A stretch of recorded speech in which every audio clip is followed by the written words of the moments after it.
The United Nations has urged the international community to do more so as to avoid a repeat of the humanitarian crisis that claimed over 260,000 people in the Horn of Africa back in 2011.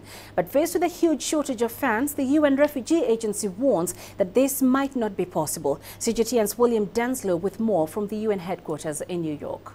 Speaking to reporters on Tuesday, the Office of the UN High Commissioner for Refugees spokesperson Adrian Edwards said that a repeat of the 2011 crisis was fast becoming an inevitability. Now, according to the UN, they warn that around 20 million people across parts of Africa and Yemen are living in areas hit by drought, and that children and mothers were most vulnerable. Now, the world body also warned that due to fierce fighting and a lack of aid, around 100,000 people living in South Sudan are at risk of starvation. Now, earlier this year, the UN Secretary General Antonio Guterres said that he wanted to see aid agencies receive around $4.4 billion by the end of March to help people living in the nations of Yemen, South Sudan, Somalia, as well as Nigeria. Now, of course, the US has historically been seen as the biggest aid donor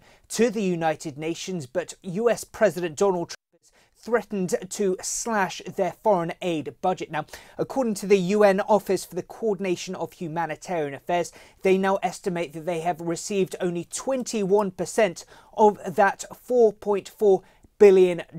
Now, they say that they have not set a new deadline. However, they have stated that they want to see that the rest of that cash come through as soon as possible.